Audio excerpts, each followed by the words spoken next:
এই যে পিস করা তরমুজগুলো আমি এখানে একটু গ্রেট করে নেব, এখানে ঘষে ঘষে একটু গ্রেট করে নেব। এটা আমি চামচে করে এইভাবে পুড়ে নেব। এই যে এই দেখুন বন্ধুরা, আমি এটা পুরো মানে গ্রেট করে নিয়েছি, ছাড়িয়ে নিয়েছি, দেখুন ভর্তি হয়ে গেছে।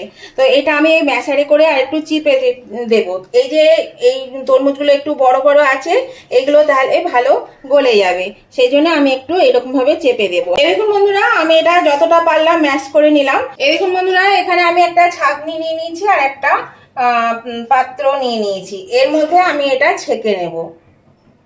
এই দেখুন বন্ধুরা, এর মধ্যে ঢেলে দিয়েছি, কতটা রস বেরিয়েছে।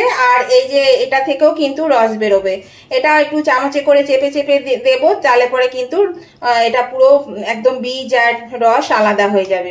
এই দেখুন বন্ধুরা, এটা ছাকার পরে আমার এইটা বেরিয়েছে, এগুলো ফেলে দেবো। ছোট চা চামচে 5 চামচ চিনি, যেহেতু এই তরমুজটা খুব মিষ্টি, সেই জন্য একটু চিনিটা বুঝে দিতে হবে। আর দিলাম 1 চিমটে নুন, আর দিচ্ছি 1 table spoon agar agar powder. এটা দিয়ে আমাকে খুব ভালো করে মিশিয়ে নিতে হবে। এটা খুব ভালো করে মিশিয়ে নেব, আর চিনিটা যেন ভুলে যায় সেটাও খেয়াল রাখতে হবে। এই দেখুন বন্ধুরা, এটা কিন্তু ঘোটানো হয়ে গেছে, চিনিগুলো গলে গেছে। এই দেখুন বন্ধুরা, আমি গ্যাসের চুলে একটা কড়া বসিয়ে দিয়েছি, এর মধ্যে আমি এটা ঢেলে দিলাম। এটা আমাকে 5 মিনিটের মতো ফুটিয়ে নিতে হবে, একটু ফুটিয়ে নিতে হবে, তাহলেই কিন্তু এটা হয়ে যাবে। এই দেখুন বন্ধুরা, এটা ফুটে গেছে, আমি এটা মিনিট 5 ফুটিয়ে নিলাম। এবার এটা আমি গ্যাসটা অফ করে দিচ্ছি, এবার এটা আমি নামিয়ে নেব। এই দেখুন বন্ধুরা, তরমুজের যে খোলটা আমি রেখেছিলাম এইটার মধ্যে আমি এটা ঢেলে দেব। এটা আমি মিনিট 5 আবার একটু মানে কি বলবো, আজ থেকে নামিয়ে একটু ঠান্ডা করে নিলাম, দিয়ে আমি এটা ঢেলে দিচ্ছি এর মধ্যে। এর মধ্যে দিলে একদম মনে হবে একটা তরমুজ খাচ্ছি। এর মধ্যে আমি এটা দিয়ে দিলাম।